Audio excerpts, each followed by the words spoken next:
actually going to be two scriptures this morning, the first of which is from John's Gospel, 9th chapter.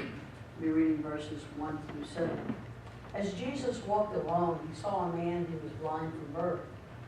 Jesus' disciples asked, "Rabbi, who sinned so that he was born blind, this man or his parents?" Jesus answered, "Neither he nor his parents. This happened so that God's mighty works might be displayed in him. While it is daytime, we must do the works of him who sent me. Night is coming when no one can work. While I am in the world, I am the light of the world." After he said this, he spit on the ground, made mud with the saliva, and smeared the mud on the man's eyes. Jesus said to him, "Go, wash in the pool of Siloam." This word means sent.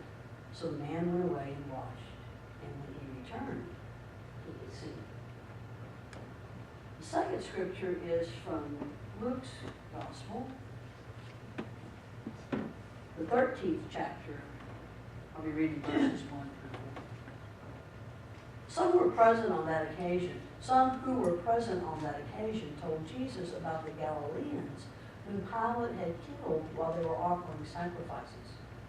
He replied, "Do you think the suffering of these Galileans proves that they were more sinful than all the other Galileans? No, I tell you. But unless you change your hearts and lives, you will die just as they did. What about those 12 people who were killed when the Tower of Siloam fell on them? Do you think that they were more guilty of wrongdoing than everyone else who lives in Jerusalem? No, I tell you, but unless you change your hearts and lives, you will die just as they did." May God add his blessing to this reading of his holy word. This morning we're going to continue the series tackling the tough questions of faith with a look at, I think, is one of the most troubling questions for people of faith, and has been forever. Why does God allow suffering? I think it's generally fleshed out in this way. If God is loving and just, then God must not be all-powerful. Or, if God is all-powerful, then God must not be loving and just. I think that's the assumptions people sometimes make. And this is why. Because the conclusion they make is that if God were all-powerful and loving and just, then God would stop the evil and the pain and the suffering of this world. I think these are questions, problems that people of faith struggle with. And I think they're not just problems that you and I struggle with, but they're problems that people have struggled with from time immemorial.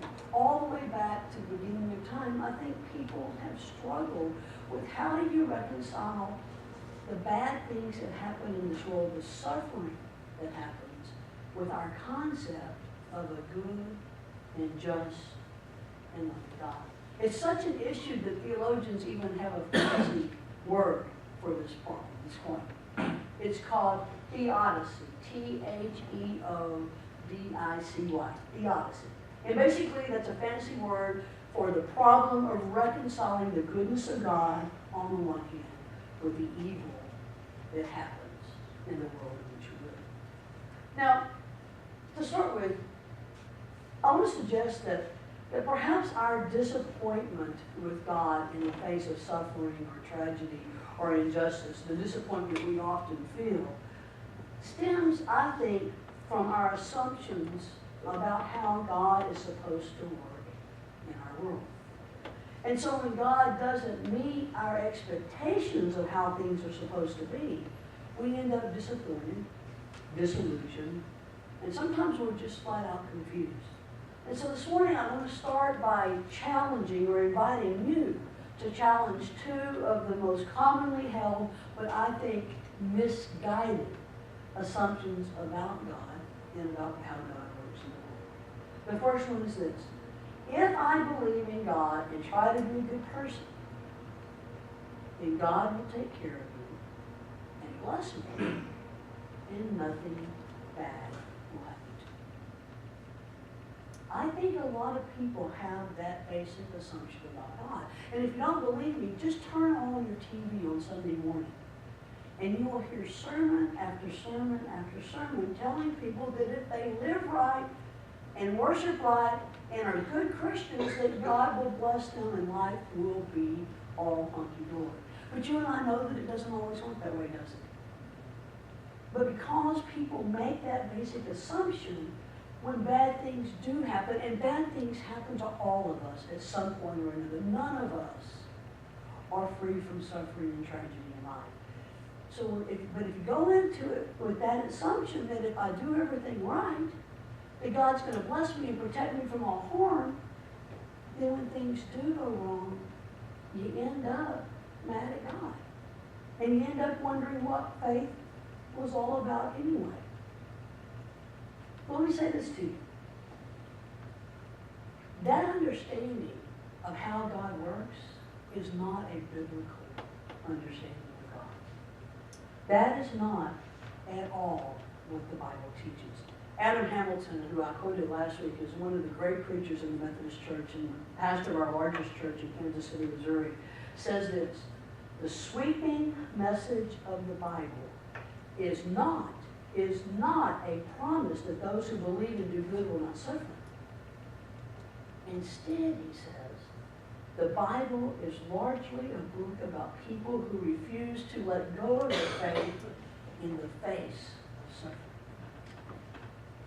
I like that. The Bible is not a promise that if you do everything right, God's going to take care of you and nothing bad will happen.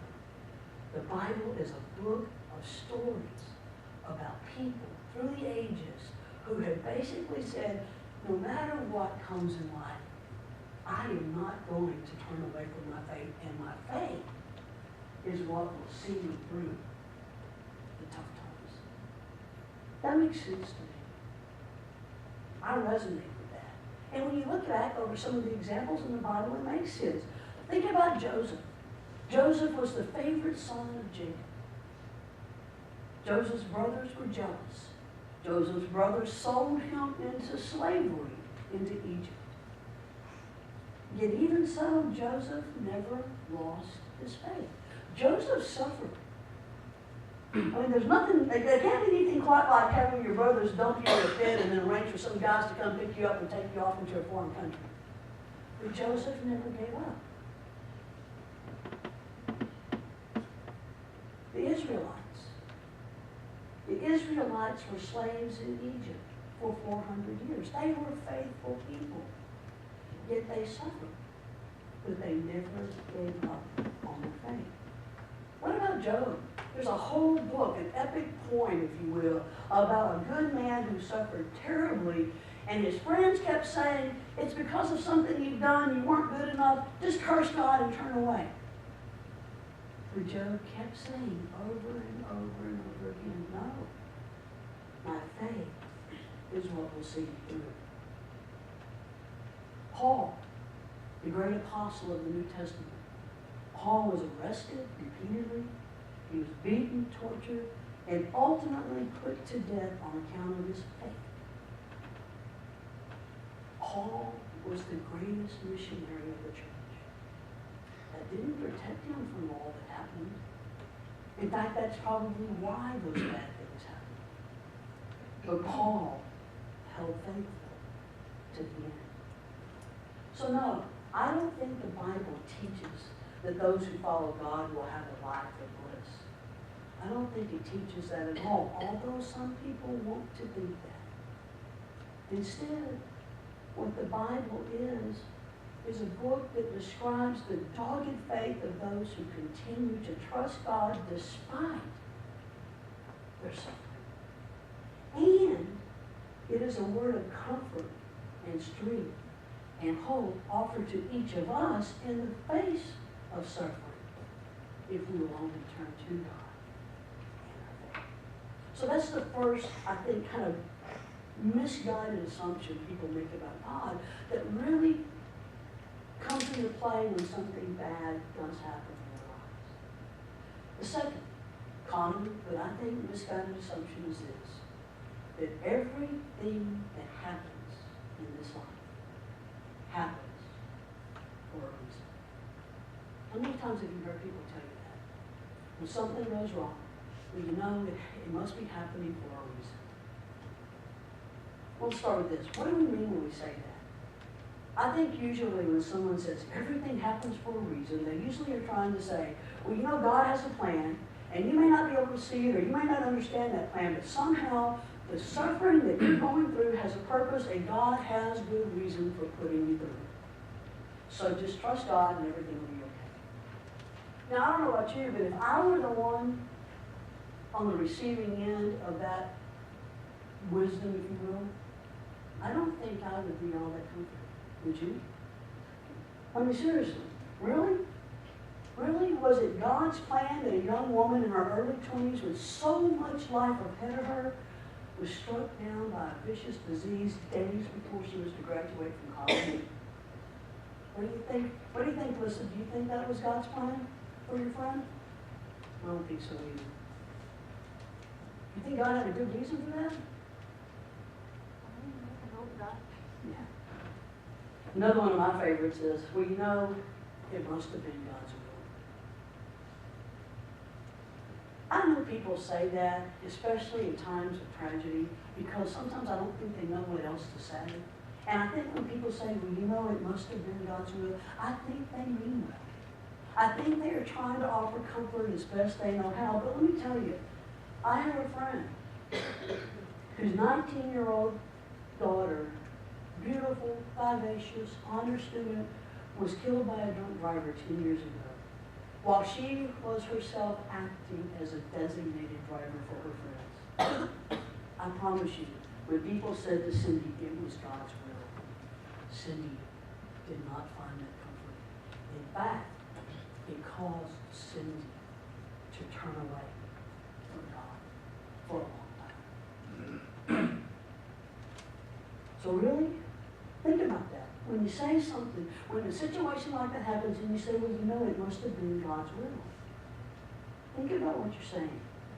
Are you saying that God caused or put it into the heart of a woman already facing 2 DWI charges to once again get behind the wheel of a car with a blood alcohol level twice the legal limit? Was it God's will that led her to drive the wrong way on a divided street so she would hit head-on a car carrying a group of young adults?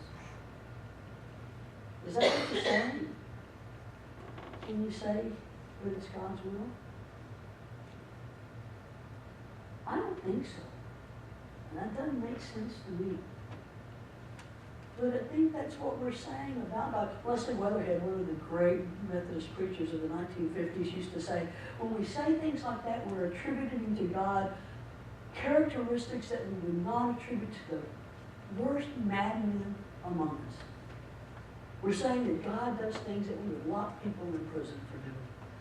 Does that make sense?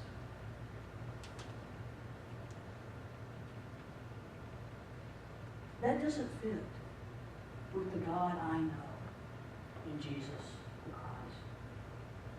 And while I know it's human nature to look for a reason and a purpose for everything that happens in life, sometimes things happen for absolutely no reason at all, at least in what we can see. In today's passage from John, Jesus and his disciples are passing by the pool of Siloam, and they come across this man who has been blind from birth. The disciples ask a question that basically reflects the conventional wisdom of their day. Who sinned, Jesus, that this man was born blind? Was it him or his parents? Because that's what people thought. That he was blind because somebody sinned, and his blindness was a punishment for that sin, be it his or his parents. So they asked that question, who sinned, Jesus, that this man was born blind? What did Jesus say? Basically, Jesus said it was no one's fault he was born blind. His blindness had nothing to do with his parents or anyone else's sin. Bad things sometimes just happen. Oftentimes they come with no explanation. Then in the second passage I read from Luke's Gospel, the 13th chapter, 2 calamities had just occurred that were the talk of Jerusalem. The Roman governor Pilate had slaughtered a group of Galileans in what amounted to an act of political terrorism. And the other instance was a tower near that same pool of Siloam that the blind man was sitting next to had collapsed. and killed 18 people. One was the result of a political atrocity, the other a tragic accident, a will of fate, what insurance people mistakenly call an act of God. So again, the disciples go to Jesus and they ask him, speaking from the conventional wisdom of their day. So Jesus, were those killed by Pilate worse sinners than all the other Galileans, the ones who weren't killed? And what about those on whom the tower collapsed? Were they worse than all the other people in Jerusalem, the one on whom the tower didn't collapse? Again, they're basically asking them, is it their fault that those things happened to them? And Jesus says to them, no, it doesn't work that way. Basically, they were just in the wrong place at the wrong time. Bad things happen, and sometimes there's really no good explanation.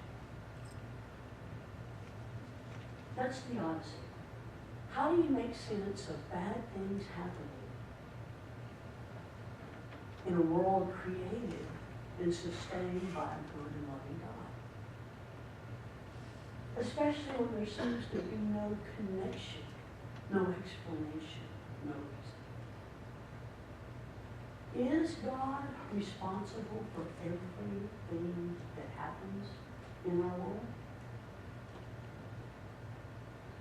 I think before we can answer that, we need to back up a little bit and just look very briefly at a couple of ideas that I think are foundational to the Judeo-Christian faith.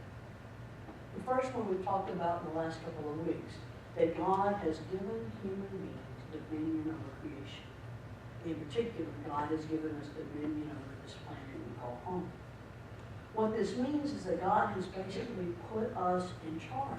God has given us responsibility for managing and overseeing what happens on earth. We are to act on God's behalf as God's representatives in managing, tending, and ruling this planet.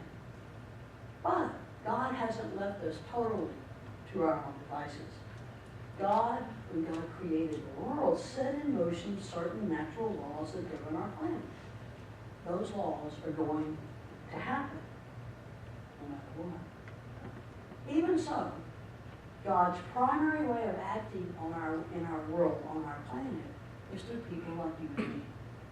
In other words, when God wants something done in this world, how does God do it? He does it through people who are empowered and led by God's Spirit. So God set the world up and placed us in charge, if you will. There's still natural laws of the universe that are in work. But then we have responsibilities for a lot of what happens in this world. The second idea is that God has given us all the ability to choose good from evil, right from wrong.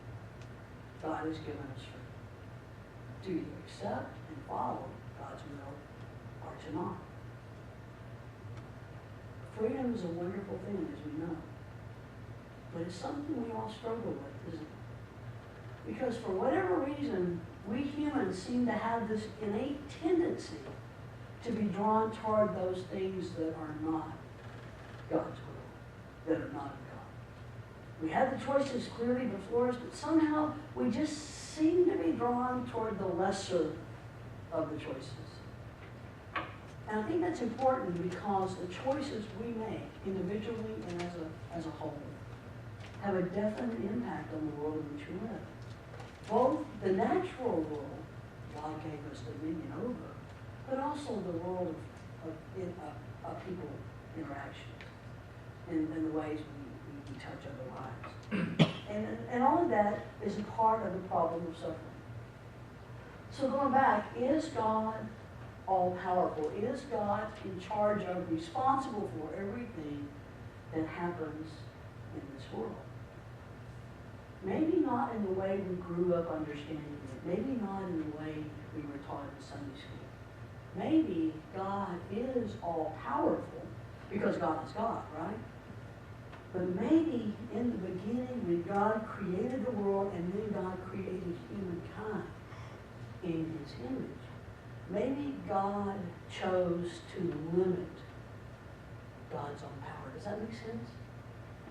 God is all powerful, but God chose to limit God's power, and that God gave us the freedom to make choices. And with the freedom comes absolute freedom. We can either choose good or we can choose bad. In doing that, then God made a decision to say, there are consequences to those choices, and I'm not going to interfere with those consequences. Does that make sense?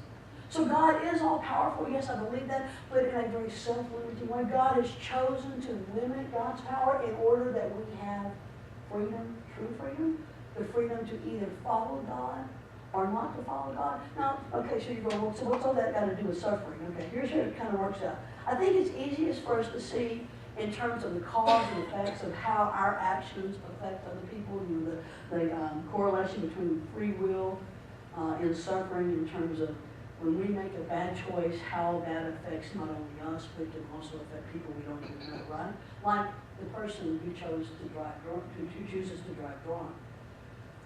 That person's life was ruined forever. There were consequences, if you will, to her bad choices for herself. And the consequences was that she ended up in prison. She's been there now for 8 years and is still there. Her life was ruined when she made that decision to drive drunk that night. And that makes sense. I mean, you can kind of understand that, right? You make a bad decision, you suffer the consequences. Okay, here's where it gets a little harder. That decision didn't just affect her, though, did it?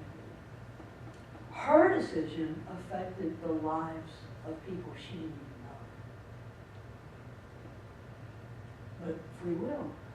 She had the freedom to make those decisions. The consequence is that her bad decisions affected not only her, but they also affected the lives of people she knew. People who had done nothing wrong. People who did not deserve the consequences of her actions, if you will. But that's the price of free will. That's the way God has chosen to work in our world.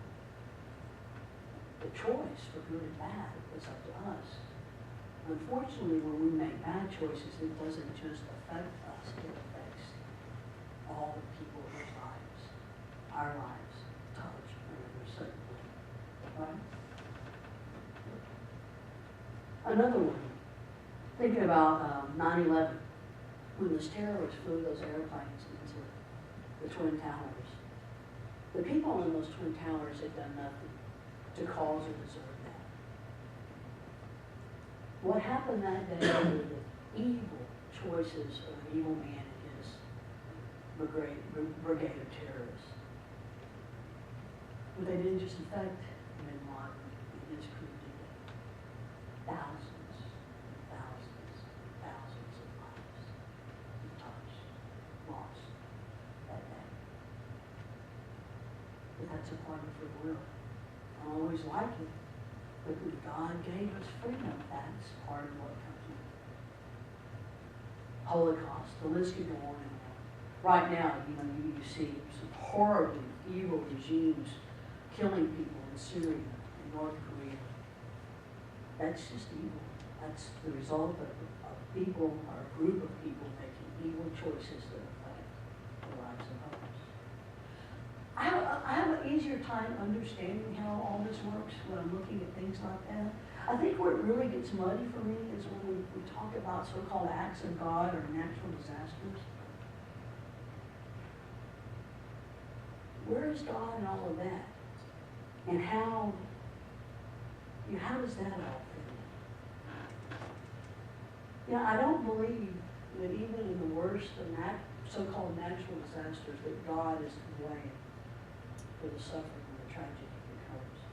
I don't think God inflicts tragedy or suffering or pain on people for as a punishment or for any other reason. I remember years ago when Katrina happened, I remember one of the first things Pat Robertson said after Katrina was that Katrina was God's punishment for all the sin and debauchery of New Orleans. Really? What about the innocent people who lost their lives there? Did God wipe out the whole city just so he could get back a few? That may be the way Pat Robertson believes, but that's not the God I know. Bad things happen to good people because that's just part of the law of nature. You know, when the tsunami hit a couple of years ago in Japan, I don't think God decided to wipe out the whole coast of that part of Japan for whatever reason. I think what happened was that God created a world and that there are plates, and again, I'm not a scientist, so if I bug with this, please forgive me, but there are plates in the earth that shift and move in order to let out heat so that the core temperature of the earth doesn't overheat. Unfortunately, when that happens in an area where that's prone to happen anyway, and it happens in an area that's densely populated, then sometimes those natural laws at work end up causing catastrophic events. But God doesn't cause those things to happen. That's just a part of the law of nature. Does that make sense? I think I'm getting in over my head here, so I'll try to wrap it up. Human nature our human nature is that we want to blame someone when things go bad. And if we can't find a convenient scapegoat like a Bin Laden, then we go and look for someone or something to explain it. And sometimes we blame it on God because we just want to believe that God is so totally in control of the world. But God created the world, and then I think God stepped back and allows us to be as we are in this world, and make choices, even when those choices impinge upon the lives of others. Sometimes we just have to say there is no ready reason, no good explanation for pain or suffering, for tragedy or sickness. Sometimes you can clearly see this person decided to do this and this is what happened. But sometimes there's no clear reason. But as people of faith, I think the answer is not to say, well, it's God's will, or there's a reason, we just don't understand it. I think as people of faith, what we do is we use our faith to respond to those situations of tragedy or suffering, evil, or pain. For me, it's not about blaming God, it's about turning to God. I may not know why something happened the way it happened, but I do know that the God I know, Jesus, stands with me and walks with me through thick and thin, through all that life brings my way, good, bad, and different. And that's what keeps me putting one foot in front of the other. If I had to believe that God caused all those bad things to happen, I'm not sure I could get out of bed each day. But I do get out of bed because I know that God is with me no matter what. I don't think God is going to swoop in and rescue me when something bad happens, because that's not the way God set up the world. But I do believe that God is always with me, whether I realize it or not. And you know what? When bad things happen in this world, I think God's heart breaks as much as ours does. God, the loving parent. What parent wants to see their child? What parent wants to see their child suffer? God doesn't want that for us. Our God is a God who understands suffering, because our God allowed His own Son to suffer so that we might know how much God loves us. And then God took that suffering and redeemed it and brought about life. I think that's the basis of our hope as Christians. One last thing, and I just hope it fits in, because I wasn't going to say this, but a lot of times people will say to me, and I don't totally disagree with this, but a lot of times people will say to me, God won't give me more than I can handle. And here's what I usually try to just gently redirect that. How about God will give you the strength, the resources to handle whatever life brings? It's subtle, but it's important. Because when you say God won't give me more than I can handle, you're attributing everything that comes, good, bad, and different, to God.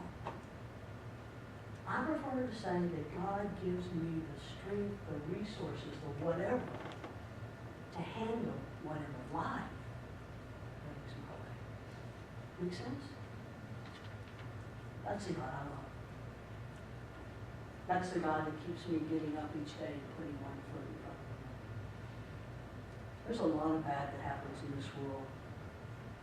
And sometimes well-intentioned Christians turn people away from God by saying things like, we know God had a reason for that. That had to be part of God's will. That was God's will. When it's things that you and I know God never will or wish or want for any of us children. So you maybe find yourself faced with a situation where you don't know what to say, and you want to say something. If you're not sure, just don't. Just say you're sorry, and that you know God